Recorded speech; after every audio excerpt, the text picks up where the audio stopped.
I'm Samantha Kriegshauser, and I'm the CEO of Adult Enrichment Centers. I'm here today with my friend Cassandra. She works with us at AEC, and we're going to talk about the importance of routines and scheduling for those living with Alzheimer's or cognitive decline. So, what do you mean when you say routines?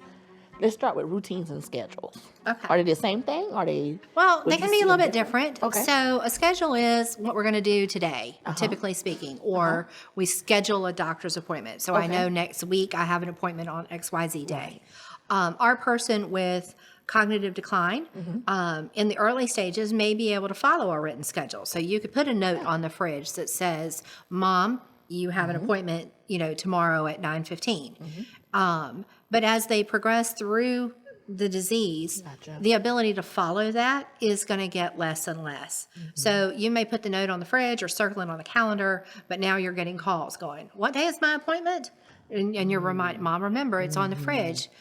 So you call that morning and you go, Mom, I'm coming to pick you up. What for? So schedules kind of lose their importance as we're going through the disease process. So there are some tips and tricks that we can use for that. Fortunately, we have a lot of technology nowadays that can help. I use my calendar on my phone to keep me, and I set alarms for where I need to be. So if you have the ability to set calendar reminders, using technology at Mom or Dad's house, then that's great. If they're living with you or if you talk to them daily, those reminders. Now remember, tomorrow morning at 9:15, we've got a doctor's appointment. And then you call that morning and you give another reminder. I'm going to be there at 9:15. It's 8 o'clock now. Why don't you go ahead and get your shower or whatever? So we give those prompts to keep that schedule. Routines are more about what is a habit that I have that I need to keep. So, for instance, if I always took my shower at night, but now I've moved in with my daughter, or I moved into an assisted living or a memory care, and the CNA comes around and she wants me to take my shower at 8 in the morning, and so I'm refusing. So you're getting a call that says your mom's refusing to get in the shower, will not shower, and that's listed as a negative behavior. Well, it's probably not a negative. We need to ask the questions. What was my routine? What was my habit prior to this? And if at all possible, can I go back to that? So it comes into asking those questions of the family and of the person, if they can still contribute to that conversation. What are you comfortable with? What have you always done?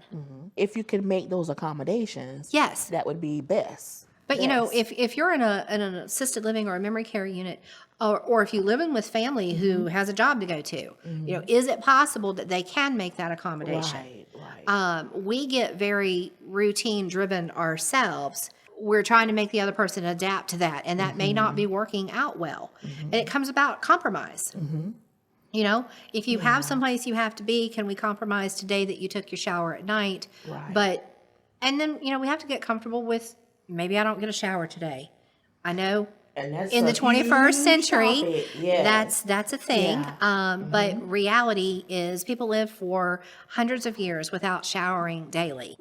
Don't say it. Families struggle with that. But if mom or dad is not out, they're not sweating, they're not doing physical labor, the body is actually expelling less energy. So, it is okay if I don't shower every day, if that's going to be a traumatic experience for everybody involved. Let's try to make the accommodation first. Yes, Then we absolutely. can get to where we skip a shower here and there. Okay. Yes. So try to make the accommodation. And we're doing first. that. We're doing that right now at our house. We like to take our showers at night. My dad does. But now he's to the point where he sometimes takes his medicine and he falls asleep. Gotcha. So then he needs to get a shower in the morning. And what we've discovered is that's a lengthy process. Gotcha. And so if we need to be out early, we check the night before to see, did he actually take a shower? If he didn't, then we have to make an accommodation for the next morning. And you said about with routines, the habits. So trying to change that is asking them to do something that they're already struggling with. Yes. It's hard for the new things. It's easier to remember what I did do, those routines. Unfortunately, as much as possible, we're going to have to adapt to them. Yeah. if at all possible. Now, sometimes you just can't, and that's where that compromise comes in, and you got to get okay with it may not be perfect, but it's done. And families have to get okay with that. Yeah. So we had a member in years past who it was new to us, and he was in mid-stage dementia, and our staff would go around and just quietly remind everyone, well, let's get to the restroom because people need prompting. And so every day he was asked, and he never went. And the staff were very concerned that he was Absolutely. not using the restroom while he was in our facility. Of course, that's a problem. Right. So they tried a number of things. Different staff tried. Nothing worked. I tried. No response. He just kind of looked at us and did not go. Okay. But then we noticed in the afternoon he was highly agitated. Our instinct was to chalk that agitation up to sundowners, when in reality, he needed to find the restroom. So we did some digging. We met with his family because we were concerned, medically speaking, that it's not healthy to not go all day. Right. And it turns out this was an African-American gentleman who worked on the railroad. And back in the day, they didn't use a toilet or a commode or a bathroom or a restroom. He worked the railroad. You went outside. Outside. And they had a different way of phrasing it. So when we were saying restroom, toilet, bathroom, none of it was registering. His years and where he was in his timeline with his dementia had him back in his younger years. And the terminology that was used then, I'm not going to say it on camera, but he needed to do something else. And he had to ask, because he was African American, he had to ask to do that. So this was a whole cultural thing that we were working against. As soon as we learned that, then the staff could go up and quietly say in his ear to his name, and do you need to do this? And he lit up like a Christmas tree and immediately went. He did. So it was a matter of finding out what was his routine back where he was in his timeline. And he wasn't here. He was reliving what he did in his younger years. So finding what those routines were. We had the case of a gentleman who was a traveling salesman. So he slept for weeks when he was out on the road, laying on the couch, falling asleep to the TV. Okay. So when he retired and we realized he had dementia, his wife was trying to get him to come to bed. He couldn't sleep, so he was up all night long, and they had a lot of agitation and stress at their home.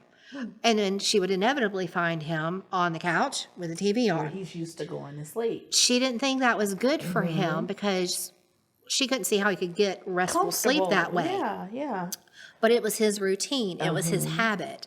And it was comfortable for him. So instead of getting ready for bed and having this routine of, I brush my teeth, I go to the bathroom, and then I climb into bed, that wasn't his routine. Gotcha. And he could not adapt to that in any kind of a comfort way. So once she realized that and she gave in, the tension in their house went way down. She slept in the bed. He slept on the couch with the TV on, and everything was good. So it's about asking those questions and trying to find out what the history was. Those routines are important. And a lot of things can be solved by doing that homework. It's also important when people are telling you their story. So you have the gentleman who's at the table and he's constantly talking to you about, well, I grew up on a farm in West Virginia. That's important. It is. And we need to make those notes and share it with all of the members on our team. And the families can use this as well because he's signaling where he is in his timeline. And so when you need to address something, you can say, well, tell me about that farm you grew up on. You know about that? Oh, yeah, I know all about that. Remember you told me you had a goat named Willie. Okay. So then you get him back into that mode. And it's a distraction, which that redirection is what we use to combat anxiety or behaviors that we don't want to see repeated. Digging into their history, knowing what those routines were and those schedules were is critically important to be able to provide that true person-centered care. Oh, yeah. And families can use this at home. It's very useful in facilities. But knowing that and knowing how to adapt to it is crucial. Right. We're people. We're trying to get the kids dressed for school, the caregiver. You're just trying to get through your day. You're trying to give everybody what they need and have at least 5% for yourself also. So it's good to think that way, to actually acknowledge that if we honor who they were, Yeah. the routines they had, adapt those routines into our schedules, it may lessen some of the anxiety. Right. And the And give yourself refusals and- grace. yeah. You may not be able to make Yeah. every adaptation. And that's where families struggle, because then they feel guilty, or they feel like they're not meeting the Absolutely. need, or they Right. totally fell apart this morning and lost it. Right. That's okay. Welcome to being a caregiver and being human. You have to give yourself grace, and you Absolutely. adapt where you can, Absolutely. and then you let yourself off the hook when you can't. That's true. Routines and schedules, 2 new ways of looking at it. It is. Thank you.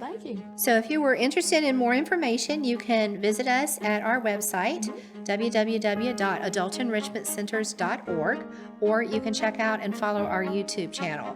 And once again, we thank you for joining us. Cassie, always a pleasure. Always.